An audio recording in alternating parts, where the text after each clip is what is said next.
There we go. So here we go.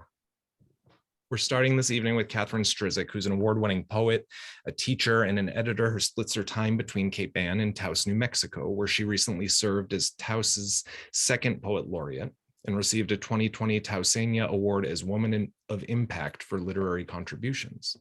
Her books include Insectum Gravitis, finalist for the New Mexico and Arizona Book Award in 2020, The Mistress, which received the 2017 New Mexico and Arizona Book Award, Thousand Cricket Song, and most recently, the manuscript And They Saw Me Turn to Hear Them. For more info on Kathy and to find Kathy's books, check out her website, which I'm going to put into the chat right now. Kathy, thank you so much for being with us tonight. I'm so excited to hear you read.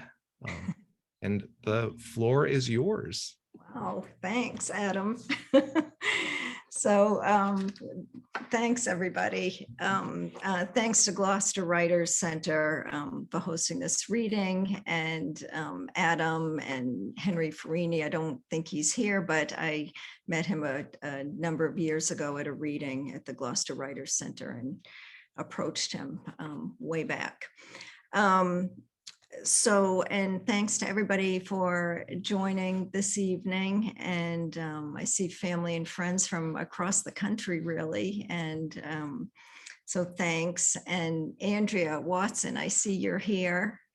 Of course, I'm just looking at myself now, so but I know you're here. I saw your name a second ago. Publisher extraordinaire of three, and owner of three Taos Press, and she published my second book, The Mistress, and has published Robert also, and so the connection that Robert and I made a couple of years ago, and maybe longer, was because of the subject matter of those particular books. We thought it'd be a good fit for us to read together someday, so here we are.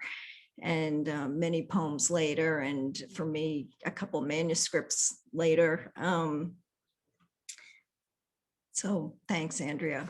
And because of, I have to acknowledge the unbearable loss and suffering of the people of Ukraine as we sit here in our safe homes, unable to make sense of anything. I'm listening to songbirds and seabirds, and they're hearing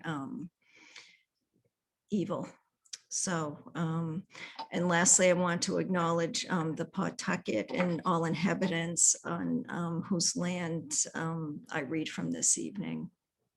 So, as Adam mentioned, I think you mentioned, but I'm reading from two different manuscripts this evening, and Dear Unholy is the one I'm going to start with. I started these poems at the beginning of the pandemic, so 2 years ago, and couldn't write poetry. And I thought, how am I going to do this? How am I going to keep writing? And I thought, well, I always liked writing letters. So I thought, okay, dear something or dear somebody. And then everything felt so unholy. I thought, okay, Dear Unholy. So these poems, over the course of the first year and a half, everything began with Dear Unholy.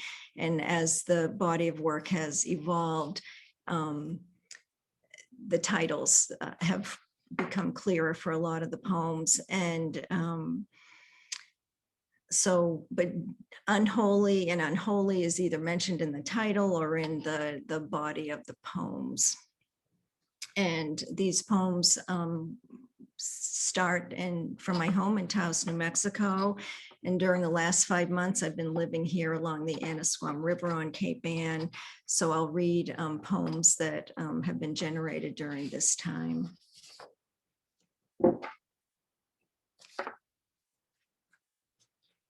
Dear Unholy, I know the lilacs and the lizard and the overgrown blades of grass.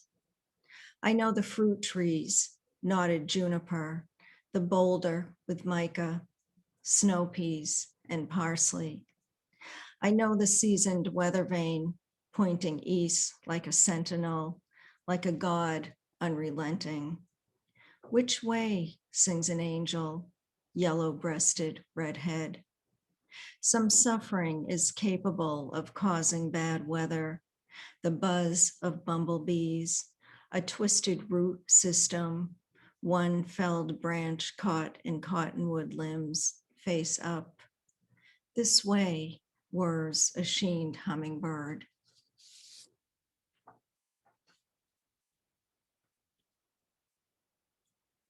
Dear, unholy, to whom I write, unknowing to whom or what unholy is, though certain, distinct from holy, embraced, even in misspellings where I say thank you to May's affection, from Weston Tanager, from suet to furred branch of willow. I watch what holds breath of bird here in my oasis, the devout, fluffy, fluffed sage, gathered lilac in a whirlwind of amethyst longing, crystals directed toward Taos Mountain, my fence line barbed with affection for me, a small notice, but one that holds and separates, especially faithless at 4 a.m. coyote calls. Habitual tethers release in flight. As for my own flight on days with chipped nails, as for my own distinction from other women, including Sappho, would you, unholy, walk with me the 426 steps of my boundary? There's an arroyo, dry, prickly pear cactus, often mountain goat, young pinon. The dirt mounds won't hold the ants after rain. Can I invite you, rare and slow coming? You know, these days are whittled in beige.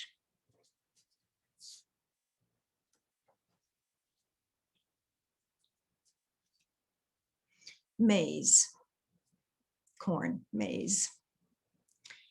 Ceremony of maize, clean, black and white kernels covered by earth's salt water. A newborn, swaddled in her spare heaven. Doilies decorate hearts neat with possibility. Tell me, unholy, I pleasured 100 mornings for myself, bathe now, I belong to me. I have everything, sundialed. Among the 1,000 stalks passing up through mountain air, I find you eastward in September, Indian flame, quietly, quietly, you chant me, seed and aloud.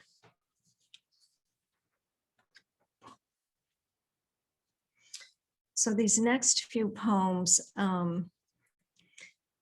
when I arrived here in Annisquam in mid-November, it was kind of the same. It's like, oh my God, okay, I'm gonna write. And there's the blank sheet of paper and there's the terror of the blank sheet of paper. And I was walking across the footbridge out here, crossing the river one evening, and in the mudflats was a heron.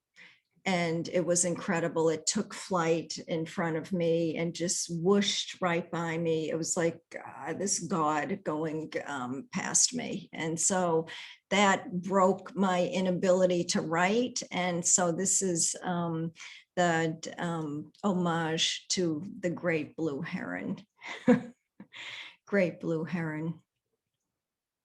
When I think of Annisquam when I am 63, I think of the blue heron so memorized, his shielding wingspan. As I stand on the balcony, I can see his reflection on the surface of the river, admire my hands beneath the design and velocity. I can see him in the air current from span to silence, and am stunned. If only I'd be asked about my voice in this moment, it is sure to be innocent. 6 months of full moon's light, his bath on my bed, And now he flies from the flats. So I will speak like the wind, as if I am liquored.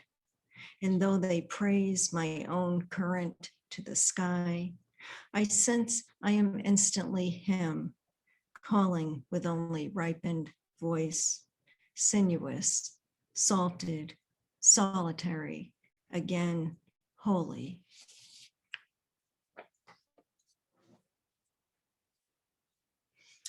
This next poem, I was writing my daughter just before we start. I'm like, I'm still making edits on poems as I prepare for this reading. Anyway, this next poem has some borrowed phrases from other poets, Lucy Brock-Broido and Mark Wunderlich, and the title is from Ursula Le Guin. Rehearse the journeys of the body. At Annisquam River, ducks paddle in all seasons. At Annisquam River, boathouses float buoyed. The lobster boats trawl out of estuary before dawn. The lobstermen squint through haze, their boats' helms cut the river's shadows. Windows in ashen light in this dawned village. Wind bites my lips, I'd almost forgotten how to open my mouth for breath of other. A person repaints no wake on the side of a boathouse with windows I can see through to the other side. The tide is low and vibrates. Vibrates becomes an acronym for sounds of seabirds I hear, my out of key songs. Your voice is treating you kindly, calls a voice from the other side. And I guess it is true. Every identifiable and undefinable songbird is restlessly fine-tuned by sea air. This is my enduring journey. From the railed porch, my vertebrae have held like nautical knots. Uncoiled, dear holy, I prayed here or woke here. What I wanted was a taste, a holy savor when I shaped my lips to yours.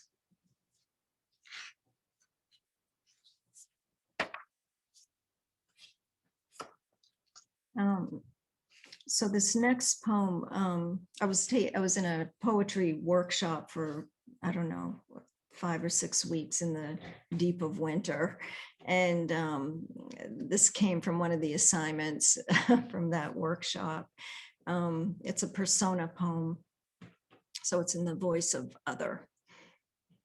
Confession of a Minoan snake goddess. I'm going to pause a moment, inhale. Now the scent of wood stove smoke on your flesh. Bend over you, my love, until you or I confess everything about snakes and gold. Ask if the sweater you wear is for warmth or sentimentality. The sun pressed against us through January's window in the cottage along the river, walking distance to the historical bridge with its faded frail wood, knowing when low tide and in winter, the mud and sediment of in-loveness stills our gazes, our nerve endings, my soft breasts over bone as if I possibly love you and only when with you. Still, because I trust only your longing and only sometimes something has to uncoil, and so the snakes.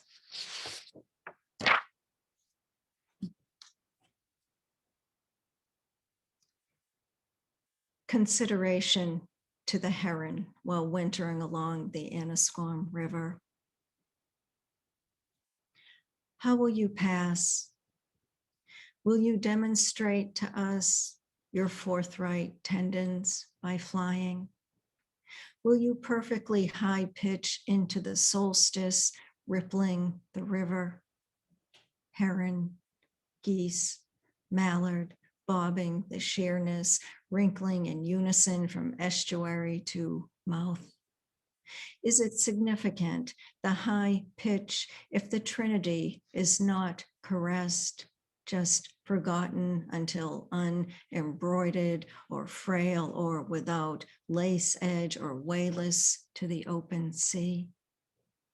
Are you able at once to invoke our spirit, soul, and body, but trust we are tissue and blood, a holy glow?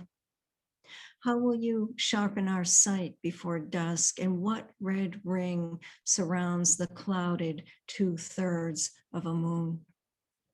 My lover says, your hair's grown longer in my absence, and 1,000 sparrows tremble during migration. And is love this remarkable in this instant? What is the scent of your flesh, and what do you inhale from the mud flats? And can you enthrall me casually again by combing? Will you step into the shallow on the edge when there is no promise? Your steps are infrequent, with wings bowed. What to you am I?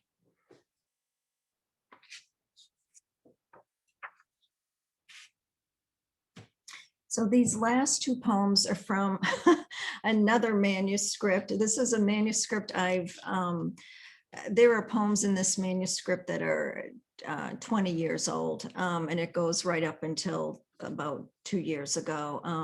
And they saw me turn to hear them, very much reflections on my Greek heritage, ancestry,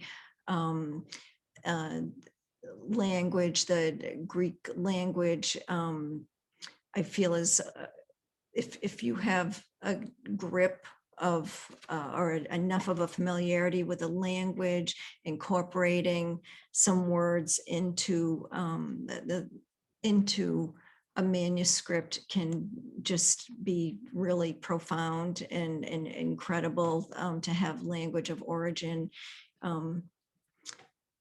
into poems. So these next two poems do that. With the Orthodox, well, Easter is this weekend, but the Orthodox Easter is the following Sunday. So Holy Week starts this Sunday and goes till the 24th. And during this time of Lent, there's the fasting, if people choose to do that. And in the Orthodox, the fast is broken on the eve of Easter with a soup called margaritza. And so I dedicate this poem to the mothers of my family and my mother, who's here in this Zoom audience. The soup, margaritza.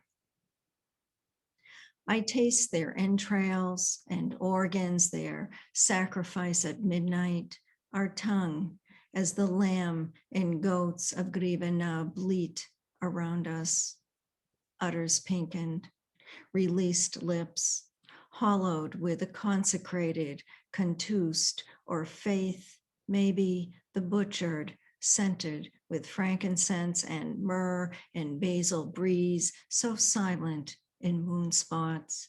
In my mother's homes, the egg and olive oil, our Greek profile, the heart, liver, the lungs I yearn to squeeze even now, the lemon. The well looked into eyes, the dill chopped and leaves of romaine. The exhalation, adore me, the livid communion on breath, the wine itself. These mountains are high enough to climb, felled aspens laminate. My mother cleans throats, expectant as birth, metered. And I'm going to end with this poem. Sumi, PSOMI is the Greek word for bread. This poem is called Braid. In a Greek kitchen, everything turns translucent. Tissue paper, colored syrup, green bowls, even sesame. In my grandmother's, I open when alone, the many bundled psumi. I break off a chunk, its circular shape, buttery on my lips. One street over from St. Katerina, there is a Greek bakery, Elpis. Yeast bubbles, dough coils into braids, no sun's warmth, only the baker's counter where I stand eye level to the scented breads, inhale and hear fresh from Greece, I speak the tongue. Thank you. Feel free to unmute to applaud, everybody.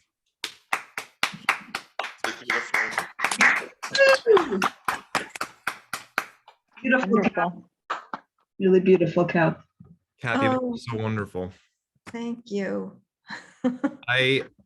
I'm a collector of lines that I hear, and then I wait till I can find them again in writing to see how it is on the page. And I've been turning over and over until you and I confess everything about snakes and gold.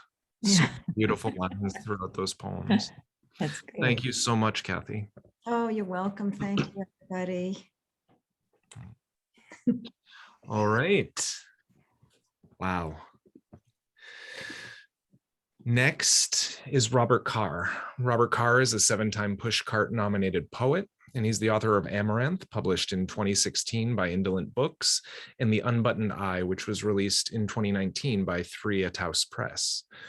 Robert serves as an active member of Nature Culture, Poets Writing the Land, and as development editor for Indolent Books, which is based in Brooklyn. He just completed a 2022 artist residency at Monson Arts in Central Maine. It's Central Maine, right? And it's pretty northern. Northern. Oh, and I didn't spotlight you here. Yeah, thanks. In Northern Maine, sponsored by the Maine Writers and Publishers Alliance. Congratulations on that. And he lives in Maine as well. I'm going to put his website right now in the chat and encourage everybody to visit the website for more information and to find his books. Robert, we're so excited to have you here in Gloucester, even though I know you're calling in from Maine. And thank you so much for being here tonight. No, Adam, it's a pleasure. And I really want to start by acknowledging your work and the community in Gloucester, and also to thank Kathy for those beautiful poems. This is a bit of an event for me. It's the first time I'm reading exclusively from a new manuscript, The Heavy of Human Clouds, which will be published by Taos Press as well. And I'm so honored that Andrea Watson is here tonight. I just spent a good chunk of time at Monson Arts working on this manuscript and was aware every hour of every day of how Andrea has taught me what it is to create a book. And I am very grateful. I also want to acknowledge Henry Medina, and this book is dedicated to Henry. Henry and I have been daily writing partners for the last 7 years. And he has touched every one of these poems, as well as some of the members of the Monday night workshop with Tom Daly who have joined me tonight. And I'm grateful that you're here. This collection is an evolution of my work, and it really is exploring observations of nature in the context of the aging body. And so I'm going to be reading from 2 sections of the book. And I do believe in poetry magic, and there are some parallel images to what Kathy shared with us tonight, which is why I'm also so grateful that we're able to spend time together with this reading. Everything is fragment of familiar sewn in single form. Like spiders, memories climb my cold frame. We laugh together, carry the heavy of human clouds. Our way is divided between tree rings and marrow. Only subtle changes in temperature tell us if we walk towards sunlight or a storm. My choosing. I've sworn off bipeds and will not discuss the weather with anything covered in sparse hair or antiperspirant. I speak to feather drift on a hilltop, mudsling facing a choked lake, dips in sunrise, a confusion of earth in touch with air, a home where plants of many colors cry for cohesion to set root. My husband built this plastic wrapped house, vinyl mimicking a time when board and batten required nail. White house with black windows, a collection of glass eyes, crushed stone drive, cemetery of neighbors, a split road. I name this short-lived space my choosing. In every window, I see the glare of someone else's worry. Enough alone. The coop is sadly sucking moisture from sleeping chickens. The raised bed, garden beds, metal troughs built to water horses gargle on manure. So tough deciding what I'll touch. Birds have lost wing barbs, maples have dropped blades, grasses by the drive have burst wads of seed. Nothing interests them. The compost moves. Bins of rot are calling. Mini pumpkins tossed from last year's table, acorns resurrected, aching heads of red peppers, and underneath a culture of collapsing tomatoes, civilized worms. Everything is brown and green and green and brown. These layers ferment. The collection of glass eyes looks down, glint from window sash. I take a trowel, cut into leaf mold.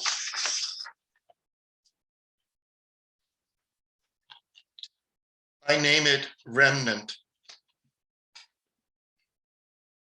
On my May walk, I pass Frost Farm. Maine sassafras leaves, fairer than summer, tender, pulled and chewed. The abandoned homestead, empty can, serrated edge, pondered against a wrist. My teeth are green with walking. I pass wild asparagus, smear bare prints into shoe, stop beside a wisp of skin caught on barbed wire rust. Young men hooked on fences, my breath in gaps between bone. In my life, I've seen queer things moving, shadows of outstretched ribs, sons, old friends, the cattle scraped from muscle. I push a gate, take the light-haired patch from wire, let phantoms pass as if they're alive. The skin is not a cow. I name it remnant. The white-tailed deer jumps and misses the mark. The dead dog hunts for what yanked loose. Burned closet full of clothes. I wear a spotted wrinkle. A quiet breath blows beyond the fence as fiddleheads unwind to fern. Listen. High-pitched calls.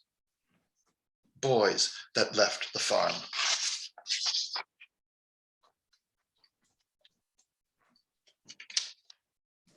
I was telling Kathy earlier, so my dog is very unhappy that he can't be right next to me during the reading. And I think many of us had the experience of having an aging dog.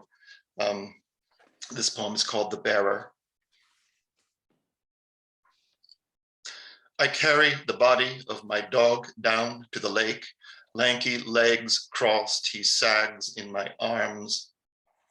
We have begun to stiffen. Gibbous moon throwing matches, sticks, neon tennis balls on a surface of tiny waves. A bonfire glows in a birch clearing. The shoulders of trees are hunched in the angle of last winter's snow. I throw my fawn boy on crying coals. Skin to marrow he billows. White bark, lungs fill. I sit cross-legged and whisper, hurry up, hurry up.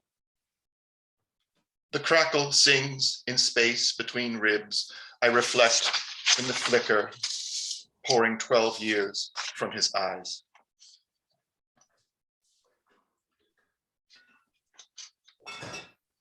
I've split the ash and now I read Anne Sexton.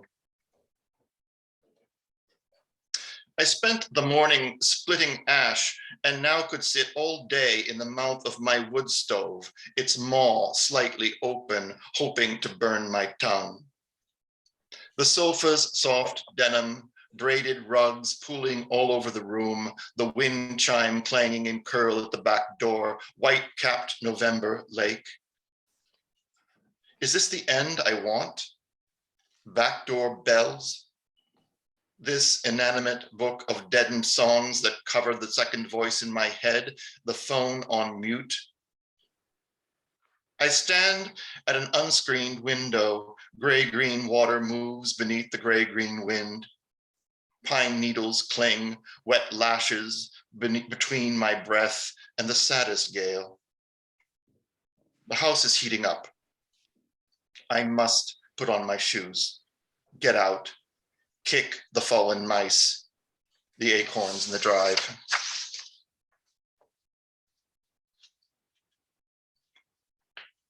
When riptides took me out.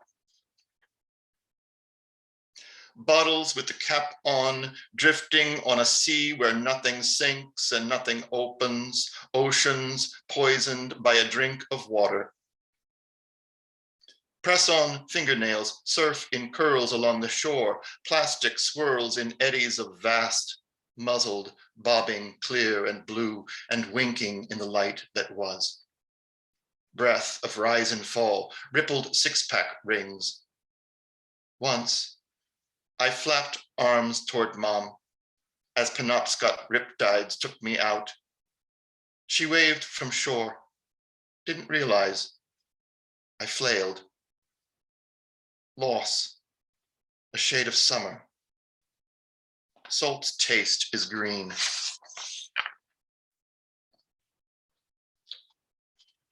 In this exploration of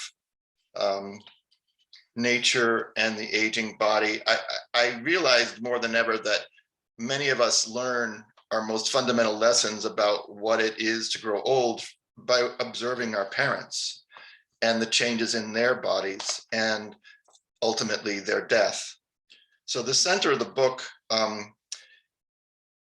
draws in images and experiences with my mom and dad. Outside my room, the bottled brush of a squirrel twitches in a fruit tree. Through fog, I feed my father memories, opioids from a plastic cup holding his blues and pinks. In the field beyond windows, Dad gathers milkweed pods, motionless wings, brown as seed pod thrush. From his chest, an inky question reaches out to paint the dark. Parted lips blow cloud rings for the so close moon. Unanswered prayers. A deer fly whispers in my eye. Clouds have stopped speaking and move in silent folds. Grass, that beaten child, looks upward into blue. Tomorrow I will mow, raise my chin, curse the closed-mouthed sky.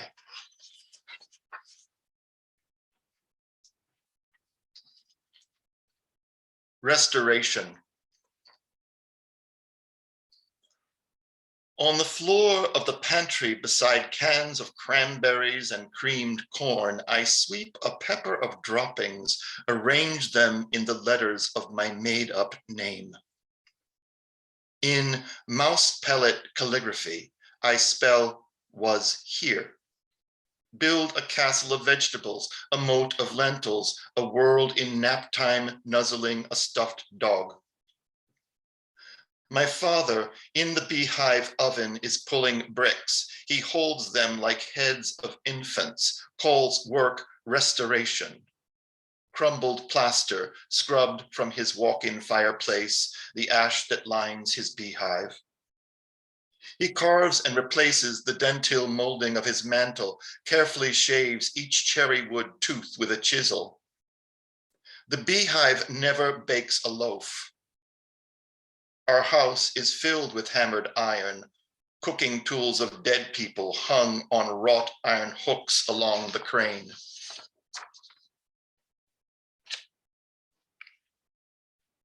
Part of something frozen. Teetering like a toddler or an ancient, high boots inching sparkling stairs, my father creeps onto the squall-slicked lawn.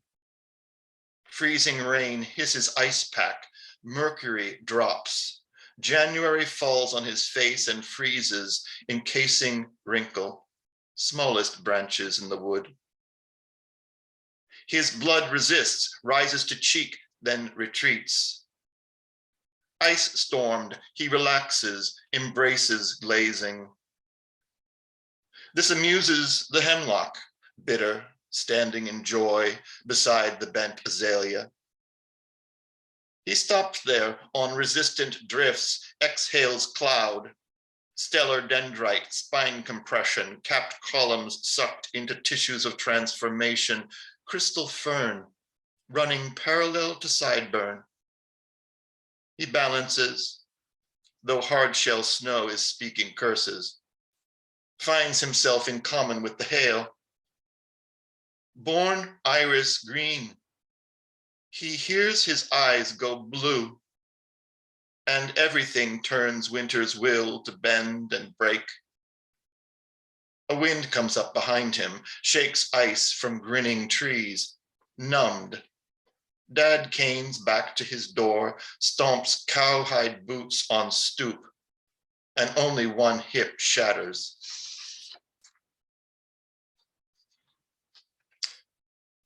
We're just at the end of maple sugaring season in this part of the world.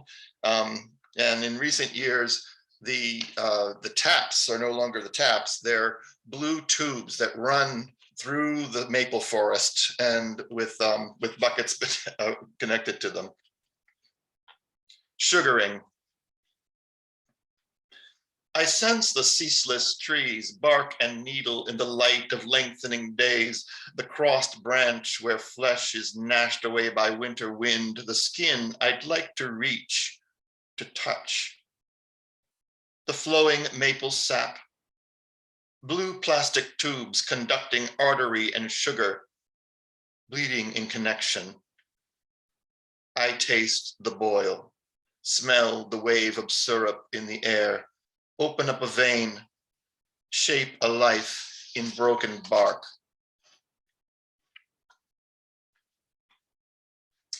Mother's shell. In the tambour beside my bed, I keep a carved abalone. Barnacle surface shaved away, a sailor's hand inscribed the words, "Remember me," to someone he loved on shore.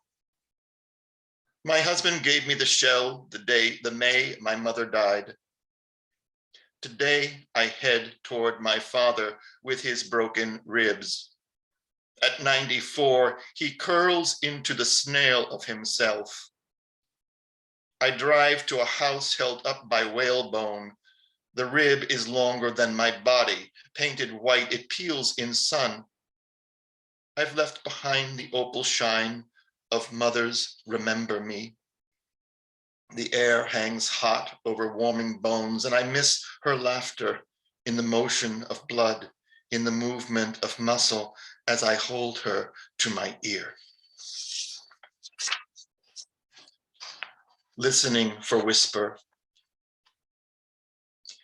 Inside a conch continuum of blue to pink, I'll call you, vein, call you light through a child's ear, call you sun-baked, slippery, hold you to the sky to see if you can be called cloud.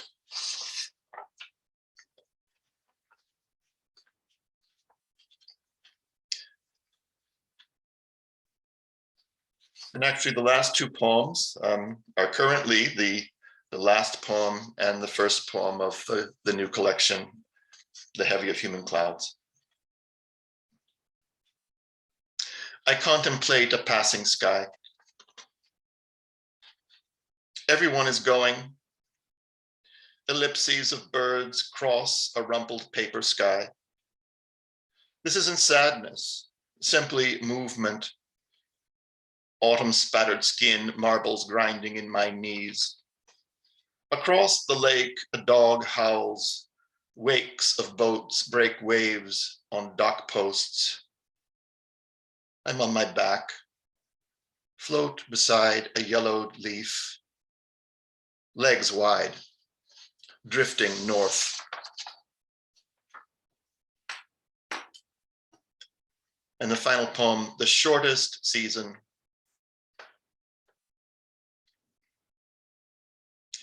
I gather scarabs from giant marigolds, white rugosa roses, copper-winged, iridescent headed, paired beads mate between bedsheet petals. Picked off like blackberries, life trembles, frantic between knuckles, rebellion in a closed fist. I drop the beetles in a bowl of soapy water. The legs of jewels stop moving. This is the shortest season. Imago, winged and bright and hungry. Thank you so much for your time.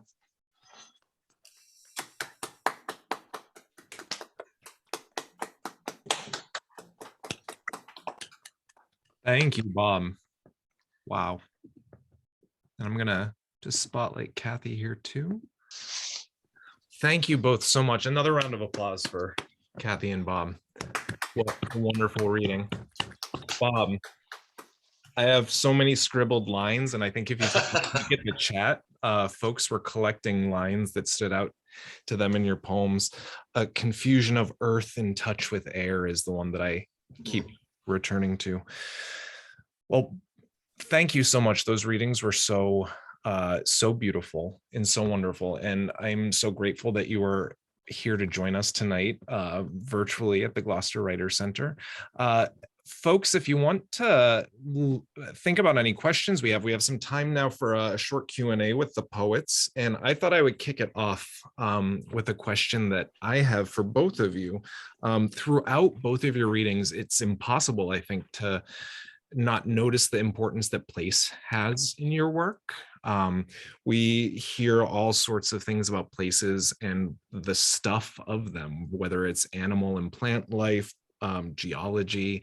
Much of it might be familiar to folks that are at the reading, whether they're off in New Mexico or the West or here in the East. And I'm just wondering if maybe Kathy first, then Bob, if you could talk a little bit about place in your poetry and maybe what role the pandemic has played and how you've thought about place in new ways.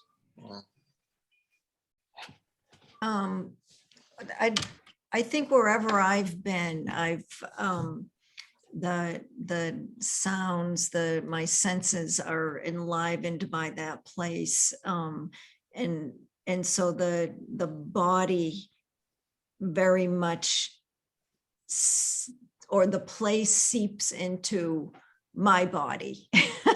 the visceralness of place enters into my poetry. I'm just thinking, even, when I was in Crete like 5 years ago, the same thing. There were jackhammers across the street from where I was staying, but that everything comes into, and my senses are stimulated by place. So, but there's always something that has to tick it off for me. And it's always the unexpected. And for here, it was seeing that heron one evening, and that just kind of broke open my creative poetry mind, which I'm so grateful for. And I think during the pandemic, because basically that first year just was home. And so place there, what was right there within my reach, came into the poetry. So, so I was writing about the sentinel, the crystals. All of a sudden I was finding all these crystals that the prior owners of the property had buried in different places on the property. And, so all of that worked its way into my poetry. Yeah. Place is really important for me. Yeah. For grounding and just spiritually for me also. Yeah. And for me, through Kathy's reading, but also through knowing her work, I'm struck by the parallel in our process of writing, because both of us had a chapter in our poems where we were very engaged with the body, and specifically disease in the body. Parkinson's with Kathy, and HIV and AIDS with me. And as you asked the question about place, it strikes me in listening to Kathy's poem, but also this new collection, I felt like I needed to turn out, out from the experience with HIV. And the COVID-19 pandemic actually facilitated that a bit.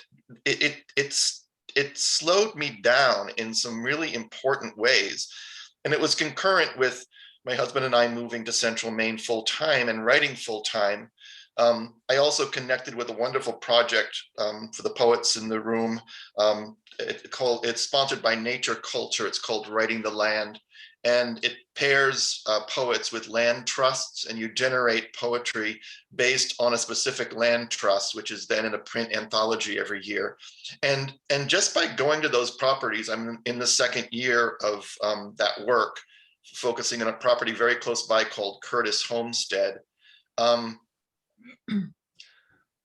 found that those links between place and observation of nature and experience in the body sort of naturally start to open up.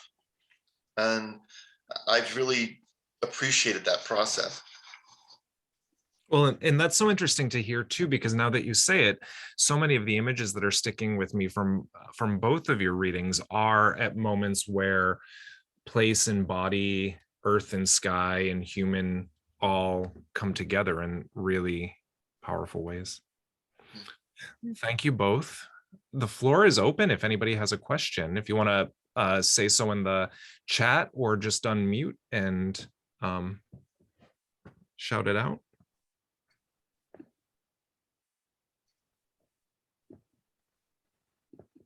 Comments and celebrations also welcome. Bob, thank you. Kathy, thank you. So wonderful to read with you. And I know the parallels are amazing, in the process. And even tonight, with different language, but with the same sentiment, touching on the same. And I think that happens I've seen that even in poetry workshops that I teach. Suddenly there'll be a group of people, they're all writing the same thing, with the same, Yeah. and I'm going, wow, okay. Kind of like, anyway. I have another question if nobody else has one, which is, when can we get you back to read again? Soon, I hope. I can drive down, so I'll do that. We've got a question here from Geeta. Yes, hi. Hi. Thank you to you both. That was lovely and gave me a lot to think about. I grew up back east and loved hanging out up north there, so brought back a lot of beautiful images. Kathy, I wanted to ask, beyond the dear unholy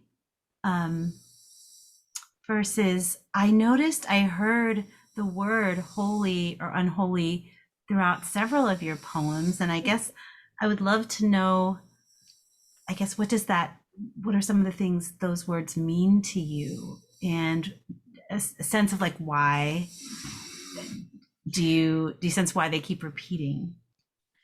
I like I said initially, it was the impetus. I needed something or someone to write to because I wasn't able to write back in early 2020. And so I thought,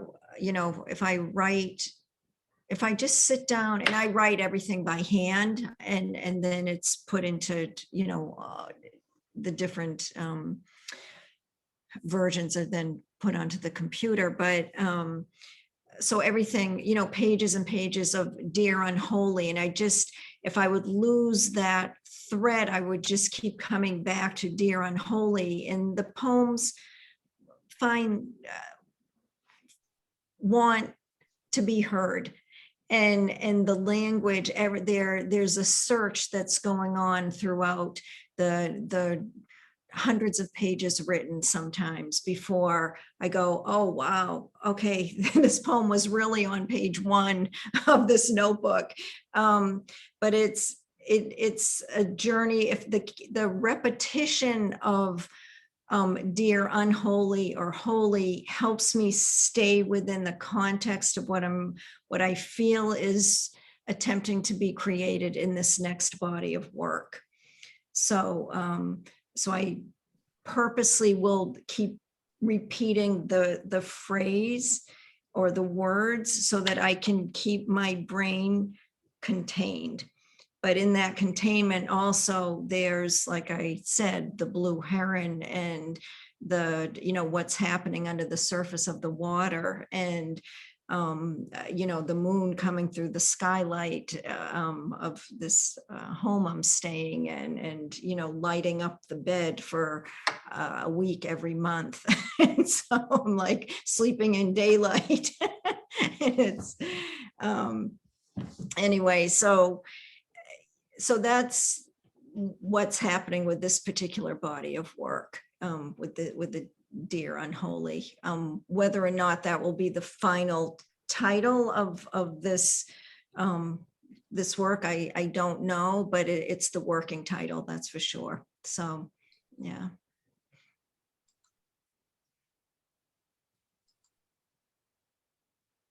Any other questions? I'll ask one. Wonderful. Mary Beth. Hey, Okay, let me find you. Oh, there you are. You don't have to spotlight me, it's fine. So my question is, I guess on process, having just heard what Catherine said about kind of writing to this holy, unholy. And so Bob, you have a new book coming out, which I'm very excited to hear. And, I've read your other books and watching the evolution of your poetry. And so this book is about, in a way, something new, different. Did you go about writing this as Catherine did, in almost like a conscious way, or did these poems just come and begin to coalesce for you? Well, it's interesting, and I'll tip a hat to Andrea again too, who was here. Is that it's because the process of writing the first collection, The Unbuttoned Eye, was very intense and very focused and very. It was about HIV and sex and queer identity and destruction on some levels. And so I had the illusion after finishing that book that, okay, I'm done with that now. So what I found is you're never really done with it. If there's if there's something that's an event in your life or a focus for your life, and for me, that is queer identity and sexuality and understanding gender, those poems still keep coming. But the other thing that I was drawn to, I think in part because I'm in this environment where there's so much natural, where observation of, I could step out the door at any moment and see something that would just capture my imagination. And I was following that at the same time. And so when we were in early drafts of this manuscript, Andrea pointed out that I had several threads of theme. And it sort of bounced all over the place. And that if I was able to identify and focus in on the observation of nature in small ways and in large ways, and create and extract all the other poems that continued the thread of sexuality and queer identity and all that, that it would take a different form.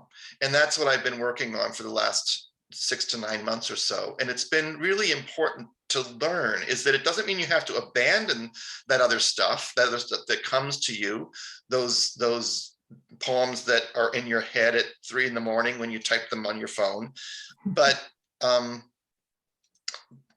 to create a discipline for your writing where you know what the book is asking for. And there's a theme that starts to cohere in a different way. That's been a pretty amazing process. And in the meantime, I have those other poems are starting to turn into a chapbook or whatever they are. But to be able to delineate that and to very deliberately decide this belongs in this message. Not that they're all the same poem, but that they're part of a coherent message. That's how I've been approaching this work. Thank you. It's really interesting. I can't wait. When's it coming out? Well, we're in the height of the editing process, so things will unfold over several months, I'm sure. Thank you. Thank you so much, Mary Beth. Any other questions? Feel free to unmute and just start, and I'll spotlight you.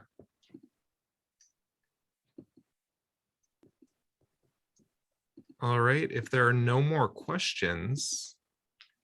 Thank you, Adam. This has really been a wonderful, wonderful event. Yes, thank you, Adam. Thank you both, Catherine and Yeah. Bob.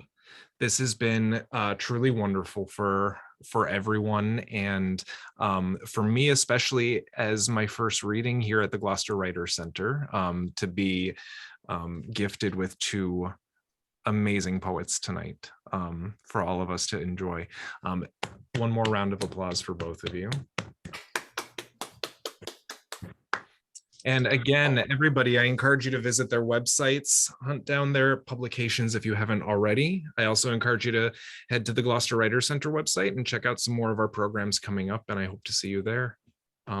Thank you again, everybody, for coming tonight. Thank you. Good night, everybody. Good night, everybody. Thank you. Take care, Kathy. We'll be in touch. Okay, see you. Bye. Hey, Bob. Hey, Henry.